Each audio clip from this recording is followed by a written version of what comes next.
have dijonketchup. Hi, that's my name. And we're going to be playing Witch and Wiz.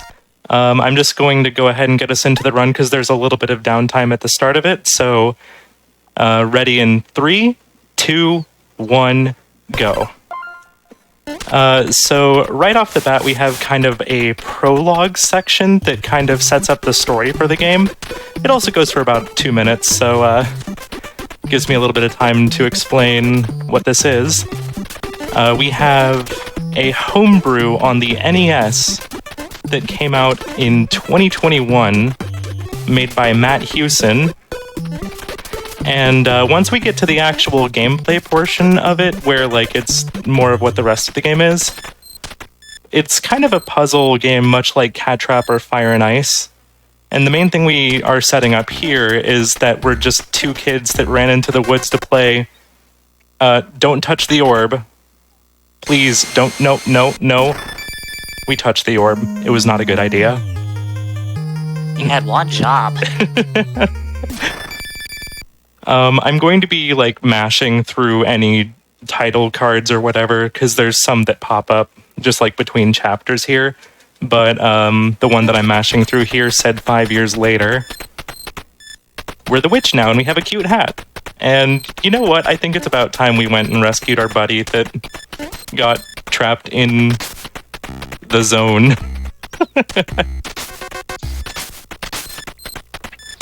So for the most part, we're just going to be making our way back there. If you wanted to read like a quick donation, we should have time for that. Sure thing. We have a $25 donation from Chef Mayhem, who says, "Good cause, let's go." Thank you very much. And we're just about to the spot where we once touched the orb. But there's a ladder now, so let's keep going down and explore what's down here. And it turns out it's a really neat puzzle game. So the whole idea of this is that you just want to defeat all of the enemies on the stage to move on to the next one. And it starts off pretty simple to just kind of get you into the concept of things. And this level here is supposed to teach you that some enemies float and some fall.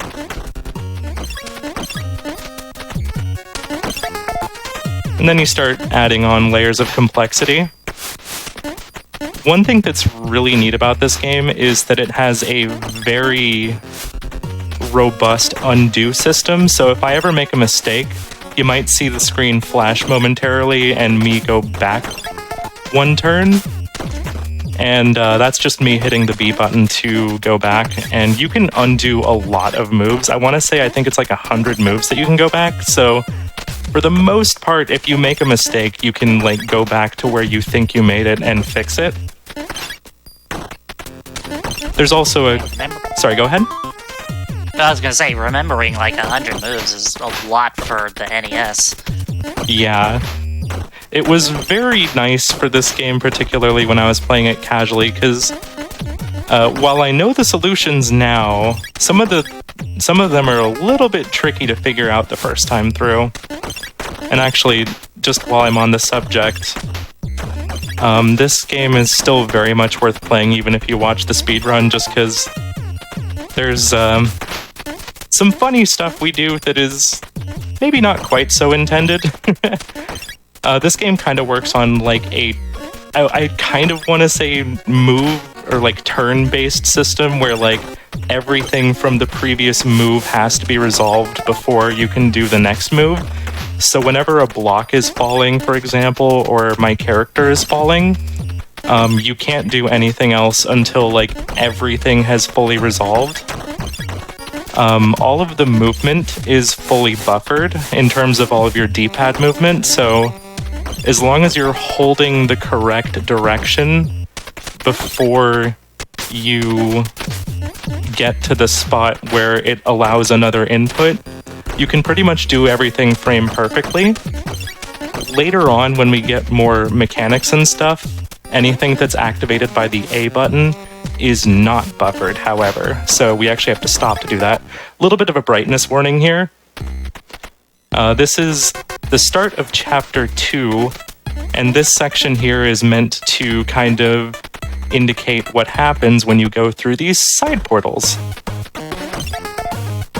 And here we get a little bit of expanding mechanics. World 2 has edges that wrap around to the other side. So it's not like too complicated of a mechanic, but it is really easy to like forget about the edges of the screen or not consider what's going on the other side or your fastest path.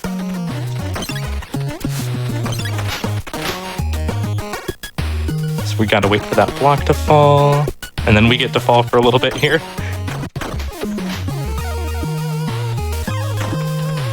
But other than that, it's still mostly the same as World 1. This level, in fact, is actually another level straight from World 1, but kind of cut down the middle. And I think if we wanted to get in another, like, donation here, got a little bit of time. Yeah, absolutely. I'm like engrossed watching this run. I'm like, oh, how are the puzzles working? What's the puzzle this time? I'm sorry, like so distracting. In a great way. We have a $50 donation from Barbara coming in who says, loving all the runs so far. Looking forward to all the runs to come. Thank you. So one more? Yeah. Okay. $25 from Kyrios who says, have some monies for stuff and things. You know, I wonder if they're talking about that crosscode level 99 bonus point coming up. Yes, please meet that. This stage kind of showcases a little bit more of paying attention to the edges of the screen. So the very top of the screen, that is the floor for the level here. So the main goal of this level is to be able to get this block from the bottom right ghost into a spot where we can push it so that we can get that slip on the left. And yes, those snakes are called slips. I love them very much. That is a great name. This stage, it might not look like this is the fastest solution, but it is a little bit faster to go all the way around here and then just kind of loop around this way a few times. We respect this slip for the most part, for about like 28 seconds. Okay, and slight flash warning. Every time we get to like one of these transition screens, there's just that effect. So Chapter 3 here, the mechanic is that we can now press the A button to flip gravity, which both... Oops, I'm not supposed to flip gravity there yet. I always do, though. It's hard not to. Yeah. So there's a funny mechanic here, where if you press... Oops. There we go. If you press the move button and the mechanic button, aka A, on the same frame, whoops, both happen at once. And I am... There we go. Anytime you see me both, like, walk off the edge and flip on the same frame, that is a frame-perfect input. Which leads to some really funny shenanigans later on with other mechanics. Like right there, I managed to flip the rock without having it need to fall all the way. It just saves a little bit of time on this stage, and here we'll see it one more time at the end to save an extra flip, like that. This stage we kind of just do a few figure eights. Now you mentioned, like, at the beginning that this was, you know, similar to Fire and Ice, which, that's a game that I run, and, like, yeah, this game has very Fire and Ice vibes to it. I just got 3 of them in a row. I'm happy about that. Here's a stage where you really want to make sure you get that frame perfect right off the start, otherwise you have to fall all the way back down and then fall all the way back up again.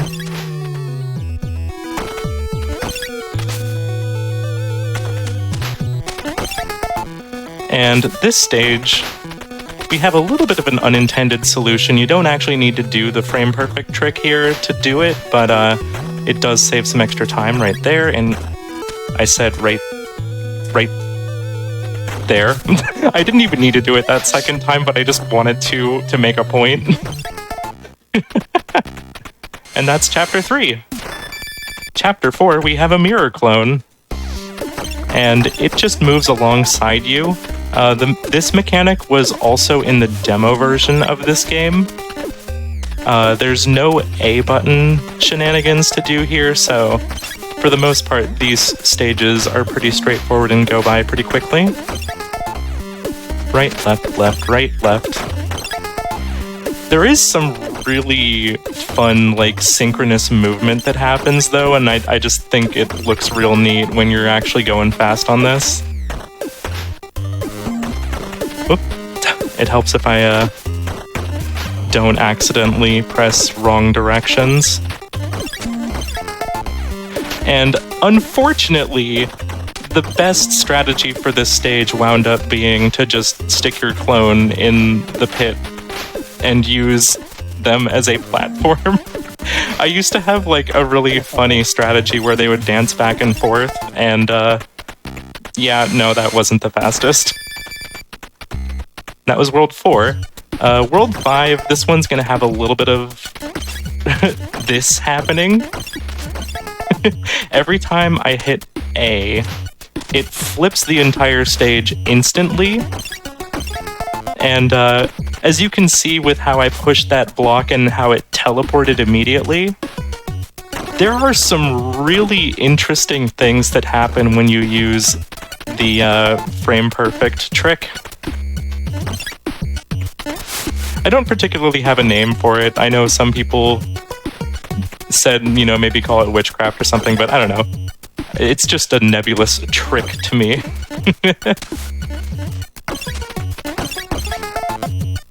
Here's a really good example of it. We're going to use the trick here to actually clip into that block to the right.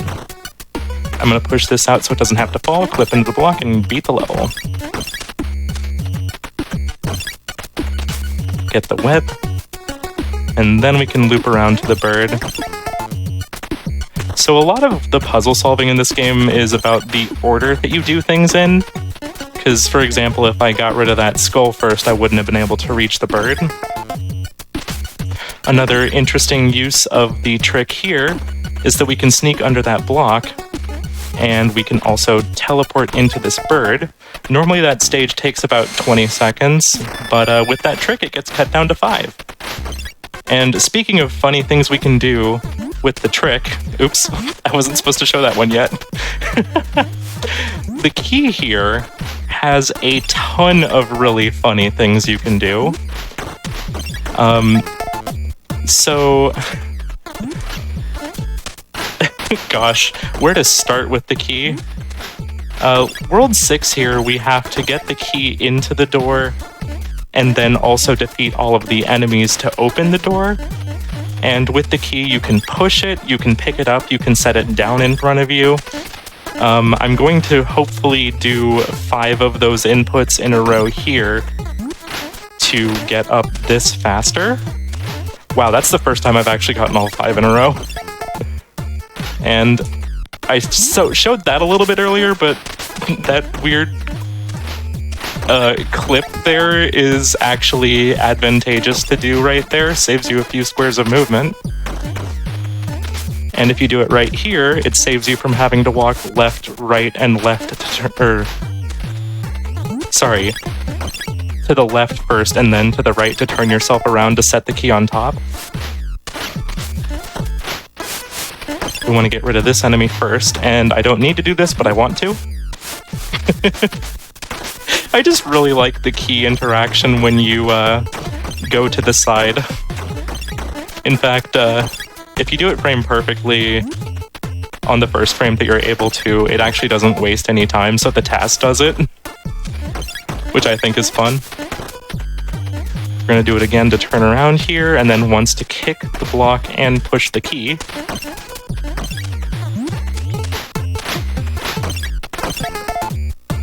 And there are going to be 3 quick ones in a row if I can do this properly. 1, 2, 3. I'm on fire today, what the heck? I usually don't get them this consistently. And we finally rescued our friend, and it's time to make our way out. So Chapter 7's gimmick here is that we can press the A button to switch between our characters. And most of this is basically them acting as platforms for each other. The trick here doesn't do anything particularly useful other than guarantee the first frame of movement that it's available. So you won't see me doing it too much here. And a lot of this just comes down to, once again, doing things in the right order. Oops. I kind of instinctively did the trick there without any real purpose. Wound up paying for that a little bit. And on this level, Witch gets to hold this box for a while. Donation? Yes. Runs over? Awesome, because we actually have 2 coming in. There was one $100 donation from some egrets. It says slip, less than 3. We also have a $25 donation from EDL, who's coming back in, who says, I've never seen this game. It looks really cute. Excited for Pokemon later. The event has been fire. Keep playing the game, Stray Child. Less than 3. Awesome. This stage, we specifically leave this enemy here so that we don't have to push the boxes over from the left. And with a little bit of cooperation, we're just about free here. Now we have a few boss stages. There is a timer that runs down at the top, and if it runs out, then you get sent back 1 level, except for on the first one. And hopefully that will happen. Once we get to the 5th stage, time will happen when we kill the final enemy. Here comes the 3rd one. You thought you were done with the key. This level is the first one that usually trips people up a significant amount. Matt specifically made it so that it went easy, hard, easy, hard. Alright, this is the last level, so as soon as the last slip is gone here, that is time. And time. GG. Thank you. I'm actually really happy with how the frame perfect tricks happened. Yeah, that was great, and it definitely kind of blows my mind a bit. I definitely highly recommend giving this a try. If you buy it on itch, you'll get a ROM that you can use. And even if you watch the speedrun, the intended solutions are really fun to figure out. And this game is very much worth your time. And I think really the main shout out that I would have would be to Matt Hewson for literally making the game. And basically everyone here in the credits.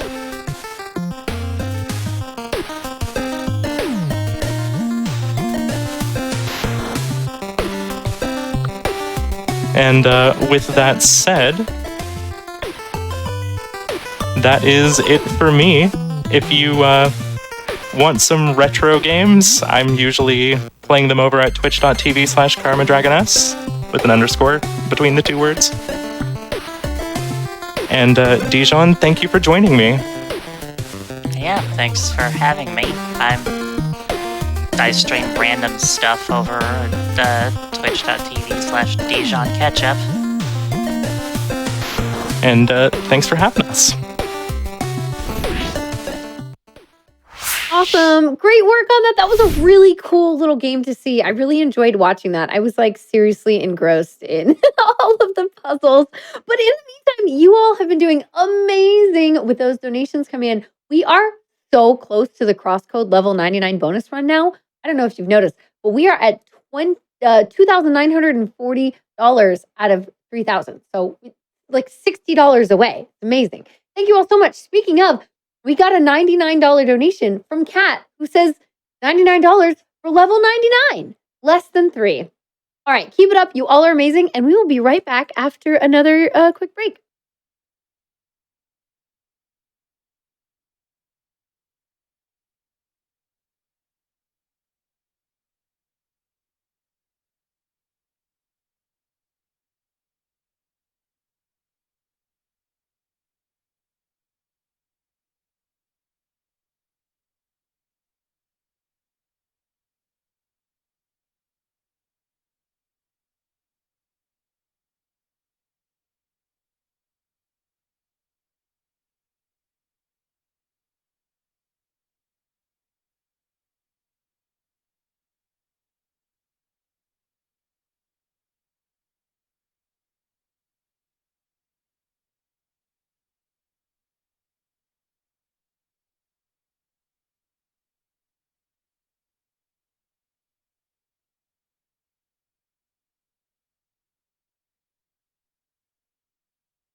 All right, and we are back with more Frostbite Tales 2023. You all, oh my goodness, during the break, you did it.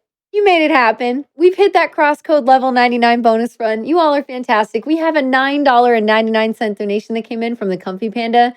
So sweet. They said, the wonderful Kung Fu Fruit Cup asked for donations, so I must do my part. $9.99 toward level 99. Let's meet that incentive. And you know what? Your support, along with all of the rest of you, have made it happen. So thank you all so much for that. So excited. It's going to be awesome.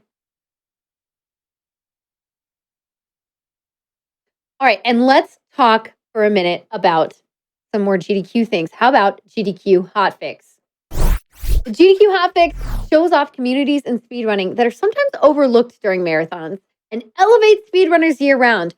We have shows for all interests, including ones that can help you find new games, teach you how to speedrun, and shows focused on more niche parts of speedrunning, such as randomizers.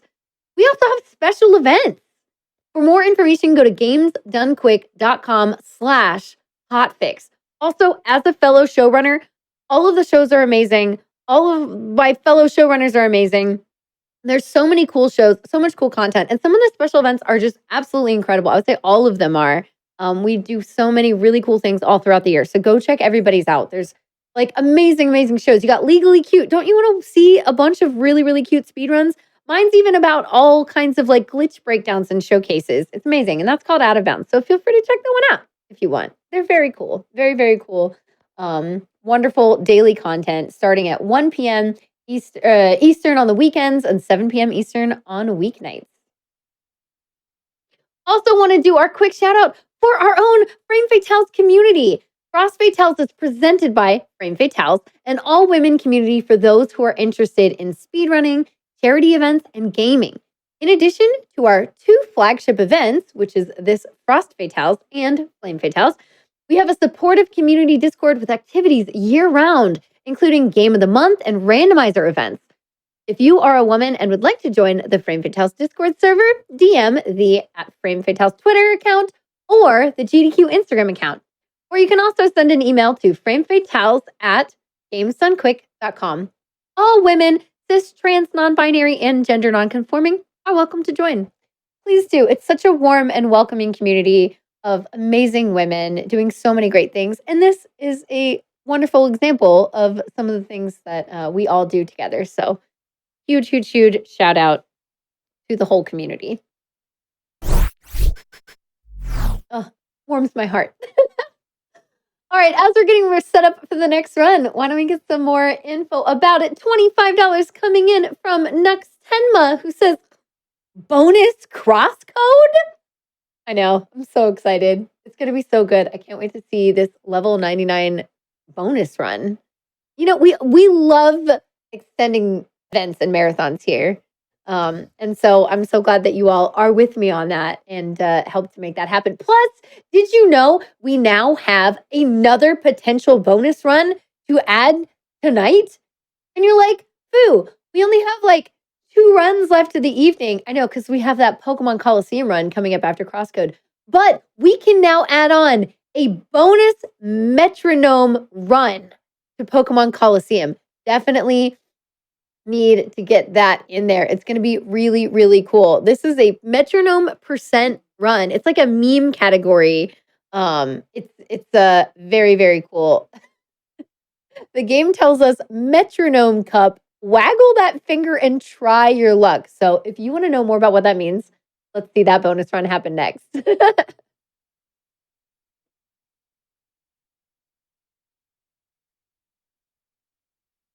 Looks like we are ready to go with Crosscode. So excited for that coming up now by Epic Yoshi Master. Take it away and good luck.